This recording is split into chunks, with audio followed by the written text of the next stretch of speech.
दोस्तों नमस्कार। स्वागत है आपका हमारे इस यूट्यूब मंच पर।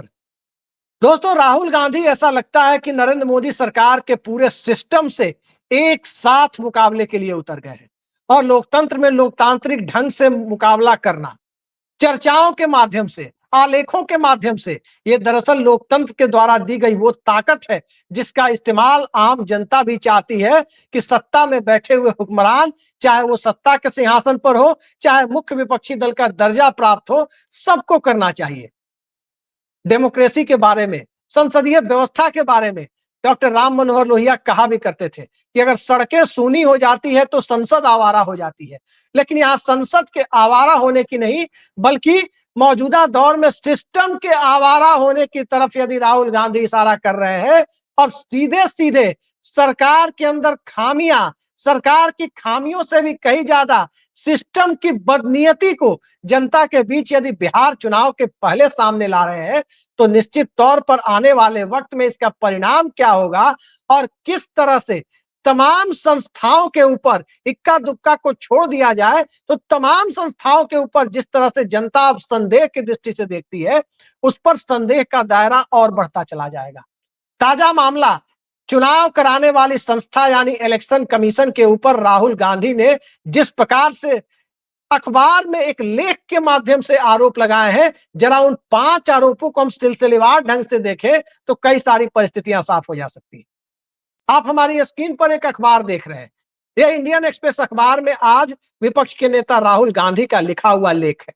महाराष्ट्र चुनाव और चुनाव आयोग के द्वारा, इलेक्शन कमीशन के द्वारा जिस प्रकार की भूमिका का निर्वाह किया गया, उसके ऊपर एक सीधा सीधा आरोप है। और ये आरोप यदि एक भंडाफोड़ की तरह से हम देखें, तो जो 5 सवाल राहुल गांधी ने उठाए हैं, ये 5 सवाल सिर्फ 5 सवाल ही नहीं है, बल्कि कहीं ना कहीं लोकतंत्र के महापर्व यानी चुनाव की शुचिता को सुनिश्चित करने की दिशा में एक बेहद सकारात्मक कदम साबित हो सकते हैं। लेकिन अब इस पर राजनीति हो रही है। राजनीति कर कौन रहा है? तो स्वाभाविक है कि सत्ताधारी दल कर रहा है। अगर किसी संवैधानिक संस्था पर किसी नेता ने सवाल उठाए, उसकी कार्यप्रणाली पर सवाल उठाए, तो उस संस्था को जवाब देना चाहिए। लेकिन जवाब भारतीय जनता पार्टी के लोग आकर के दे रहे हैं राहुल गांधी को। क्या भारतीय जनता पार्टी और चुनाव आयोग, जो कांग्रेस पार्टी आरोप लगाती है कि एक्सटेंडेड विंग की तरह काम कर रहे हैं, क्या इन आरोपों को बीजेपी सत्यता प्रदान कर रही है? आज हम इस पर चर्चा नहीं करेंगे कि कौन किसके आरोपों को सत्यता प्रदान कर रहा है, लेकिन जो आरोप है वो आरोप क्या है? तमाम हिंदी और अंग्रेजी के बड़े अखबार, उसमें राहुल गांधी का यह आर्टिकल छपा था। और जो 5 आरोप राहुल गांधी ने लगाए, उन 5 आरोपों को सिलसिलेवार ढंग से एक-एक कर हम आपके सामने लाते हैं। फिर बताएंगे कि बिना दस्तखत वाली, बिना मुहर वाली चिट्ठी कहां से आई जवाब देने के लिए, और फिर राहुल गांधी ने ट्वीट करके क्या बताया। 5 आरोपों में पहला आरोप अंपायर की भूमिका पर सवाल। लोकतंत्र के महापर्व यानी चुनाव में अंपायर कौन होता है? अंपायर इलेक्शन कमीशन होता है। और सीधा सीधा सवाल राहुल गांधी ने उठाया कि जब सुप्रीम कोर्ट ने एक व्यवस्था दी थी कि अंपायर के सिलेक्शन में, यानी चुनाव आयुक्तों के नियुक्ति के लिए जो सिलेक्शन पैनल होगा, उसमें प्रधानमंत्री, नेता विपक्ष और सुप्रीम कोर्ट के चीफ जस्टिस होंगे। फिर चीफ जस्टिस को हटाकर जो नया कानून बनाया गया, उसमें चीफ जस्टिस की जगह गृह मंत्री या सीनियर मिनिस्टर को क्यों ऐड किया गया? यानी सरकार 2-1 से अपने पक्ष में क्यों ले गई मामला? इसलिए कि सरकार अपनी मनमानी कर सके। ये सवाल राहुल गांधी ने उठाया है। लेकिन एक सवाल जो इससे भी ज्यादा महत्वपूर्ण है, मुझे लगता है राहुल गांधी वो स्किप कर गए और उस पर ध्यान दिलाया जाना जरूरी है। जरूरी इसलिए है क्योंकि चुनाव आयोग सिंगल मेंबर बॉडी 1993 तक था। अब चुनाव आयोग 3 सदस्यीय निकाय है।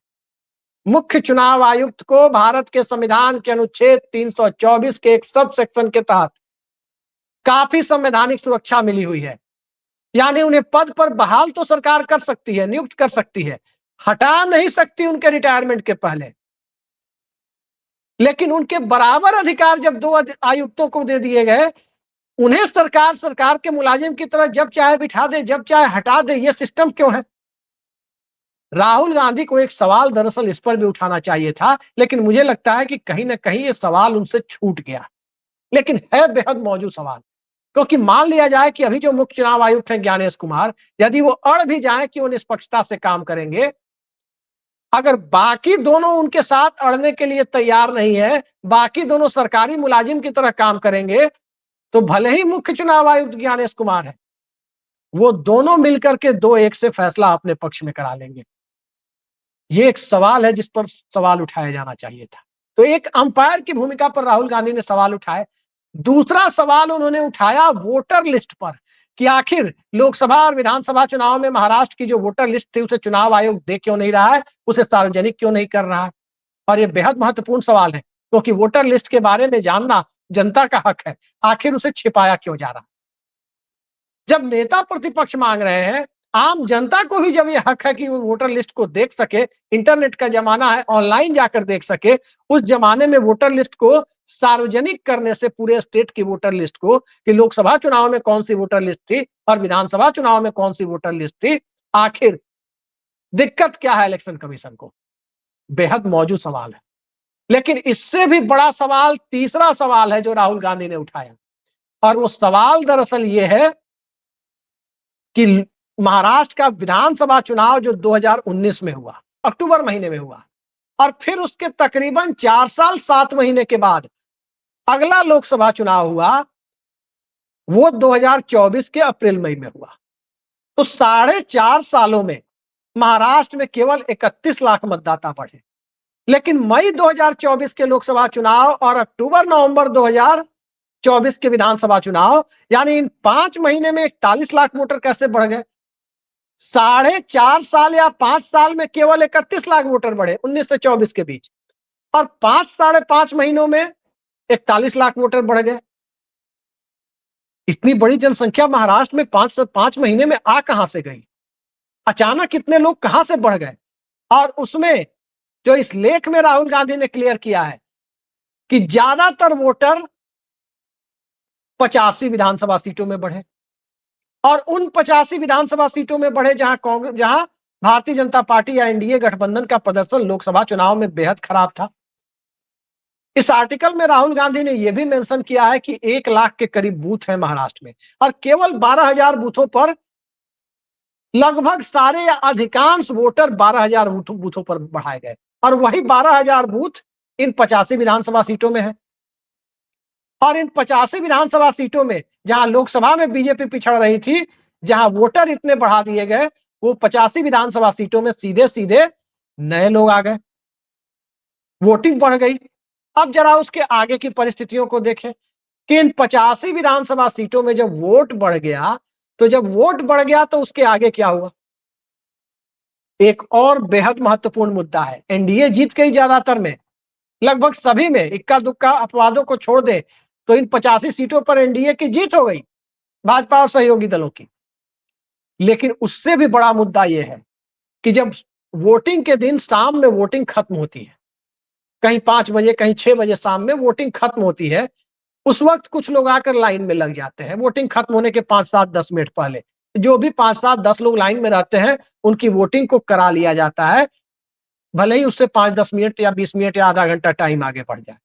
आमतौर पर इस आर्टिकल में जो आंकड़ा भी महाराष्ट्र का दिया गया है कि आमतौर पर प्रोविजनल डेटा और फाइनल डेटा जो देर रात या अगली सुबह आता है इलेक्शन कमीशन की वेबसाइट से या प्रेस रिलीज के माध्यम से, उसमें आधा से 1% का ही अंतर होता है।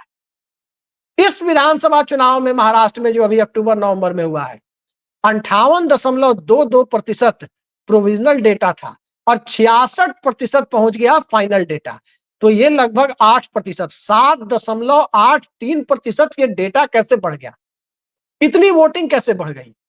आधा 1% तो मान सकते हैं, 0.25%, 0.5%, 0.6% या 1% ये मान सकते हैं कि लाइन में लोग आ गए होंगे, वोटिंग हो गई होगी। ये कैसे 65 लाख लोगों ने पूरे महाराष्ट्र में वोटिंग के बाद, यानी वोटिंग के लिए जो निर्धारित समय है उसके खत्म होने के बाद 65 लाख लोगों ने वोट डाला? तो ये एक अलग आरोप राहुल गांधी का। और इन आरोपों के बाद एक और आरोप राहुल गांधी ने आज लगाया। वो आरोप क्या है कि जब ये सब आरोप लगाए जा रहे हैं, सवाल पूछे जा रहे हैं, इन सवालों का संतोषजनक जवाब क्यों नहीं दिया जा रहा है? संतोषजनक जवाब नहीं दिया जा रहा है, जिसको लेकर कई सारे सवाल उठ रहे हैं। पुराने वाले जो सीईसी थे, राजीव कुमार, सभी जानते हैं कि पुराने वाले सीईसी शेरो शायरी करते थे, विपक्ष के ऊपर भी तंज कसते हुए नजर आते थे, लेकिन कोई संतोषजनक जवाब नहीं। लेकिन आज जब सीरीज ऑफ आर्टिकल अंग्रेजी से हिंदी अखबारों में छपे हैं राहुल गांधी के, उसके बाद देखने में आया कि एक न्यूज वेबसाइट या न्यूज पोर्टल के माध्यम से एक जवाब आया, जिस जवाब को चुनाव आयोग का बताया गया। 3 पन्नों में जवाब आया, A4 साइज के 3 पन्ने। लेकिन सबको सुनकर हंसी आएगी कि आखिर हो क्या रहा है। हंसी क्यों आएगी? हंसी दरअसल इसलिए आएगी क्योंकि सरकार की तरफ से कोई चिट्ठी जारी होती है या किसी संवैधानिक संस्था की तरफ से कोई जवाब जारी होता है, कोई प्रेस रिलीज जारी होती है, कुछ भी जारी होता है, उस पर मुहर लगी होती है। सारनाथ का अशोक स्तंभ होता है, सरकारी स्तंभ के बीच में फोटो होती है। उस संस्था का भी, यदि संवैधानिक संस्था हो या सरकार का मंत्रालय हो, कोई भी हो, उस संस्था का भी एक लोगो होता है, वो होता है। सिग्नेचर होता है पत्र जारी करने वाले व्यक्ति का, मुहर होती है, लेकिन ना तो यहां सिग्नेचर है, ना मुहर है, ना लेटर पैड है और ना ही कोई सरकारी एम्ब्लेम है। सादे कागज पर 6-7 पॉइंट दे करके राहुल गांधी के आरोपों को दरकिनार करने की कोशिश की गई है। और जब इस तरह से सादे कागज पर बिना किसी सील मुहर के, बिना किसी लोगो या एम्ब्लेम के, बिना किसी सिग्नेचर के अगर कोई जवाब आएगा, कैसे मान लिया जाए कि यह संबंधित आयोग या संस्था का ही जवाब है? वो भी एक न्यूज पोर्टल के माध्यम से आ रहा है। कैसे इसे मान लिया जाए? सादे कागज के जवाब को कैसे माना जाए कि उसी का? और उसके बाद राहुल गांधी ने भी उस जवाब के बाद ट्वीट किया, और वो ट्वीट आप हमारी स्क्रीन पर भी देख सकते हैं। उस ट्वीट को मैं संक्षेप में बताऊं कि राहुल गांधी ने क्या कहा है। उन्होंने लिखा है अपने ट्वीट में, dear SC, you are a constitutional body, releasing unsigned evasive notes to intermediaries is not the way to responding to serious questions। यानी अनसाइंड लेटर, यानी बिना सिग्नेचर का जो लेटर है, कैसे उसकी ऑथेंटिसिटी को माना जाए। और जो सवाल उठाए गए हैं, उस सवाल पर भी उन्होंने डिटेल में, इस ट्वीट को आप देख सकते हैं हमारी स्क्रीन पर, इस सवाल का कोई जवाब नहीं दिया गया है, उस पर भी राहुल गांधी ने अपनी प्रतिक्रिया दी है। और सीसीटीवी फुटेज, जी हां, बेहद महत्वपूर्ण सवाल राहुल गांधी ने किया है कि जो सीसीटीवी फुटेज है शाम में वोटिंग टाइम खत्म होने के बाद की, उसे क्यों नहीं रिलीज किया गया? उसके लिए तो कानून बदल दिया गया। जो इलेक्शन कराने वाला कानून है और इलेक्शन में जो पारदर्शिता वाला कानून है, उसके सेक्शन को ही बदल दिया गया। जब यह एक हाई कोर्ट ने, एक राज्य के हाई कोर्ट ने कहा कि वो रिलीज किया जाना चाहिए, तब उस कानून को बदल दिया गया। अब जरा उसके आगे की परिस्थितियों को भी देखिए कि बिहार का चुनाव है।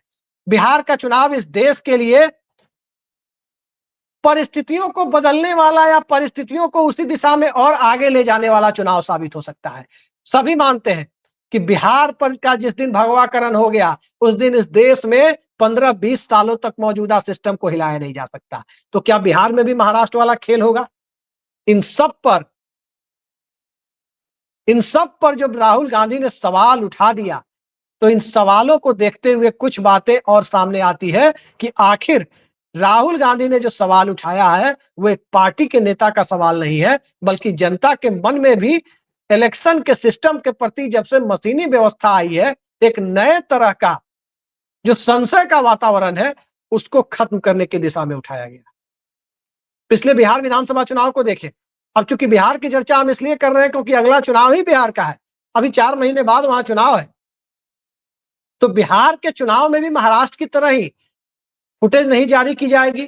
फॉर्म 17C जो पोलिंग एजेंट को जारी किए जाते हैं और शाम में उनसे लिखवाया जाता है कि चुनाव स्वतंत्र और निष्पक्ष संपन्न हुआ, वो फॉर्म 17 को कई जगह से खबरें आई कि कथित तौर पर सुबह में ही साइन करा के ले लिया जाता है, जबकि कायदे से उसे शाम में कराना है। तो ये सारे आरोप लग रहे हैं, और इन आरोपों के ऊपर जो क्लैरिटी देनी थी, जो सीसीटीवी फुटेज की बातें थी, उसे छिपाने के पीछे का मकसद क्या है? क्या इलेक्टोरल बॉन्ड की तरह हाइड किया जाएगा? बिहार के इलेक्शन को यदि पिछले 2020 के चुनाव को देखें, तो तकरीबन दर्जन भर सीटों पर बेहद क्लोज कॉन्टेस्ट जो हुआ, उसमें कहीं 12 वोट, कहीं 200 वोट, कहीं 250 वोट, कहीं 300 वोट से नतीजे जारी किए गए, और वो नतीजे ज्यादातर सत्ता पक्ष के पक्ष में गए। और इतना क्लोज फाइट था बिहार के इलेक्शन में 2020 में कि महज 12,000 वोट तेजस्वी यादव को और मिल गए होते तो बिहार में नीतीश कुमार मुख्यमंत्री नहीं होते। आज तेजस्वी यादव 5 साल पूरे कर रहे होते। तो बिहार राहुल गांधी घूम कर आए हैं, वहां के विपक्षी दलों की अलग चिंताएं हैं। इलेक्शन मशीनरी को लेकर देश के अंदर सवाल है। दुनिया का सबसे बड़ा लोकतंत्र अपने इलेक्शन को लेकर सवालों के घेरे में आ जाए, चुनाव प्रक्रिया को लेकर सवालों के घेरे में आ जाए, और इन सब के बीच सत्ता का सिस्टम यदि राहुल गांधी के सवालों से डगमगाने लगे, या जो भंडाफोड़ आज राहुल गांधी ने महाराष्ट्र को लेकर किया है उससे यदि डगमगाने लगे, तो आप कह सकते हैं कि कहीं ना कहीं दाल में काला नहीं है, पूरी दाल ही तो काली नहीं है। याद रखिए, छिपाने की कोशिशें उसी मुद्दे को होती है, उसी बात को होती है जहां दाल में काला होता है। और ज्यो-ज्यो छिपाने की कोशिशें होंगी, ये प्रक्रिया और ज्यादा संदेहास्पद होती जाएगी। उम्मीद है माननीय सर्वोच्च न्यायालय भी इस मामले में कोई दिशा निर्देश जारी करेगा। उम्मीद है कि संसद के अंदर मानसून सत्र में इस पर सारगर्भित और सकारात्मक बहस होगी। और उम्मीद तो यह भी है कि सिविल सोसाइटी के जो सवाल हैं, जिन सवालों को राहुल गांधी ने आज गति दी है, उन सवालों पर सत्ता भी अपनी तरफ से बहुत मजबूती से सामने आने की कोशिश करेगी। देखते हैं कौन उम्मीदों पर कितना खरा उतरता है। आज के लिए इतना ही। नमस्कार।